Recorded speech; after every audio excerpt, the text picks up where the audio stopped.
Never miss अ prediction videos. Channel subscribe करके bell icon press करें and stay updated for latest videos. नमस्कार, मैं हूं पंडित राजकुमार शर्मा और आप देख रहे हैं मेरा चैनल पंडित राजकुमार शर्मा। हजारों और लाखों की तादाद पर लोगों ने हमारी भविष्यवाणियों को सराहा, अभिनंदन किया। चाहे वो महाराष्ट्र में एक राजनीतिक संकट हो, कर्नाटका में जिस तरह का प्रेडिक्शन था वो हो, और शेयर मार्केट का और पाकिस्तान की प्रेडिक्शन के ऊपर जैसे जैसे जो भविष्यवाणियाँ हमारी सत्य हुई भगवान के आशीर्वाद से, उनके ऊपर आपका अभिनंदन, आपका प्यार, जिसके लिए मैं हमेशा आपका आभार प्रकट करूँगा। Thank you very much. Shravan शुरू है। श्रावण का पहला सोमवार महाराष्ट्र और गुजरात और साउथ के हिसाब से महाराष्ट्र में अभी श्रावण शुरू हुआ है। साथ ही में पुरुषोत्तम मास का आरंभ हुआ है। और श्रावण में ग्रहों की परिस्थिति सबसे पहले देखते हैं। पहले ये देख लेते हैं कि हमारा आज का सब्जेक्ट क्या है। आज का हमारा सब्जेक्ट है कि 18 जुलाई से लेकर 5 अगस्त तक Bombay stock exchange, national stock exchange, gold, silver and oil, इनके भावों के ऊपर, इनके प्राइसेस के ऊपर किस तरह का असर रहेगा, मार्केट किस तरफ जाएगी। आप बहुत से लोग हमारे astrofinance.club के साथ .com के साथ जुड़े हुए हैं, तो आपको कंटिन्यूसली मार्गदर्शन मिलता रहता है। कुछ हमारी पर्सनल टिप्स भी होती हैं, जो लोग हमारे साथ जुड़े हुए हैं उनको उसका लाभ भी मिलता है। अभी हम देखेंगे कि ग्रहों की रचना क्या कहती है। देखिए, इस वक्त सिंह राशि में मंगल, शुक्र और बुध बैठे हुए हैं और 23 तारीख को शुक्र जो है वो वक्री हो जाएंगे। जब भी कोई ग्रह वक्री होता है वो और बलवान हो जाता है। शनि जो है वो 17 जून से लेकर 4 दिसंबर तक वक्री अवस्था में रहेंगे। गुरु जो है वो भी वक्री अवस्था में चल रहे हैं।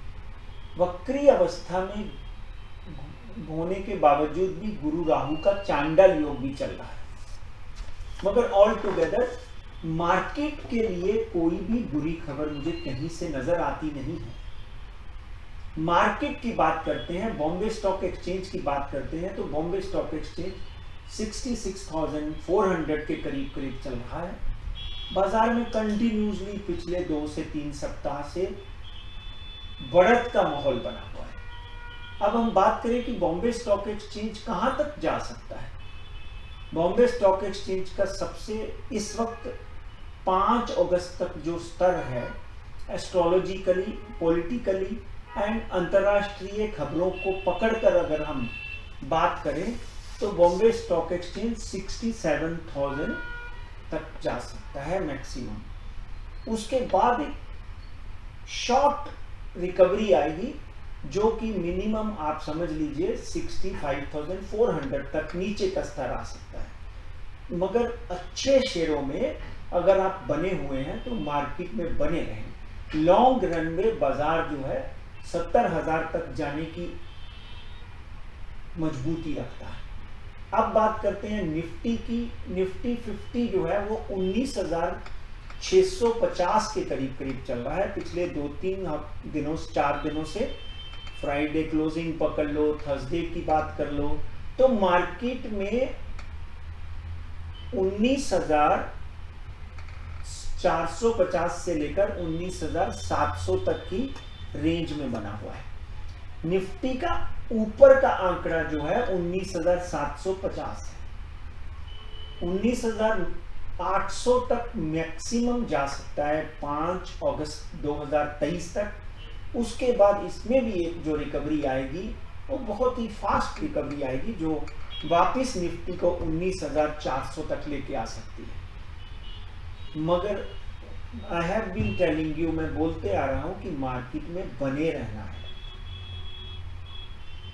बैंक निफ्टी की बात करें तो 45,065 तक गई, बैंक का कनेक्शन जो है वो शनि के साथ है, बुध के साथ है, शुक्र के साथ है।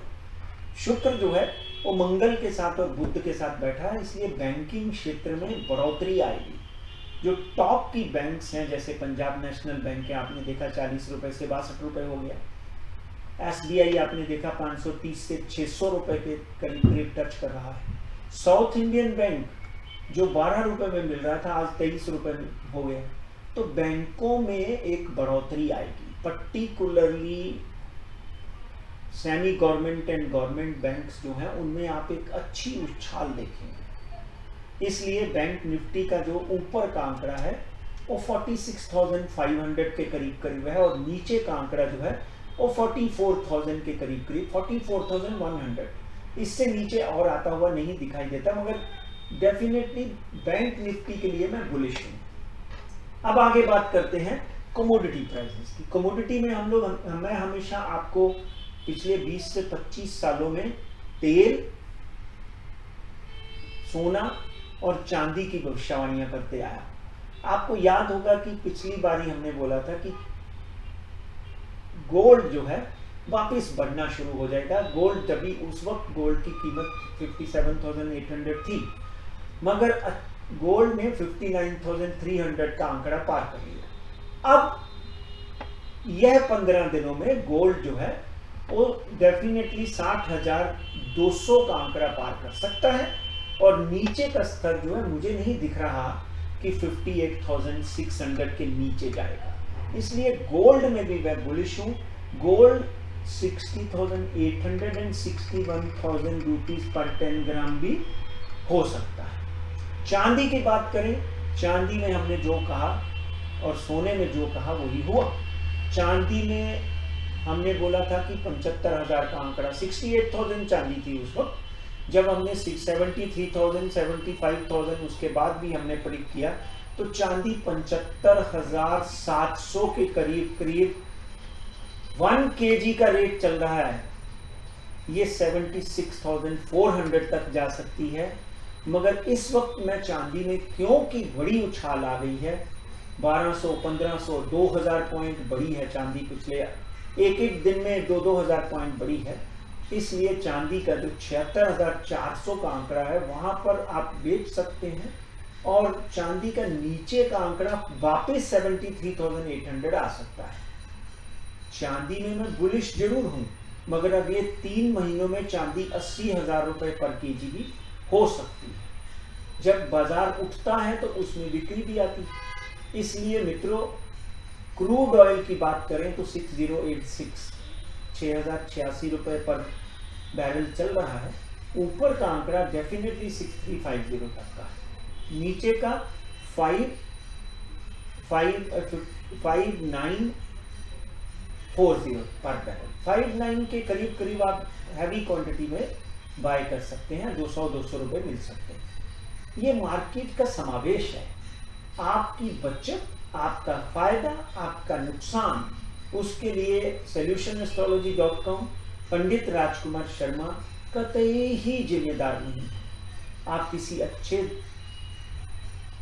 कैपिटलिस्ट को, अच्छे एनालिस्ट को पकड़ें, उनकी सलाह लें, हमारी बात को अहमियत दें 50%, 40%। आपका खुद का ज्ञान पर वापरें, मार्केट की पोजीशन देखें, फिर सौदे करें। और सौदे में कोई भी व्यक्ति स्टॉप लॉस रखे बिना कोई काम नहीं करे, वही अच्छा है। हमारी टॉप की टिप जो है आज की, लॉयड स्टील, जो अगले 3 महीने में आपको 650 रुपए का स्तर दिखा सकता है। सॉरी, लॉयड मेटल है, लॉयड मेटल 650 रुपए का, और लॉयड स्टील 33 रुपए चल रहा है। ये भी 50 रुपए का आंकड़ा जो है पार कर सकता है। लॉयड मेटल में बने रहें। स्टॉप लॉस रखना है तो 25-50 रुपए का, 30 रुपए का रख सकते हैं। 650 रुपए लॉयड मेटल और लॉयड स्टील जो है वो 50 रुपए, और स्टॉप लॉस जो है वो 28-29 रुपीज का रख सकते हैं। टॉप की कंपनियों में ये 2 टिप्स मेरी टॉप की हैं। उसके बाद अगर रिलायंस की बात करें तो रिलायंस 3000 का आंकड़ा छूता हुआ दिखाई देता है। इसलिए इन तीनों शेयरों के लिए आप अपनी फ्यूचर इन्वेस्टमेंट संभाल कर सकते हैं, स्टॉप लॉस के बिना काम ना करें। आपके साथ ऐसे ही मुलाकात होती रहेगी। आपको बहुत बहुत नमस्कार और आशीर्वाद।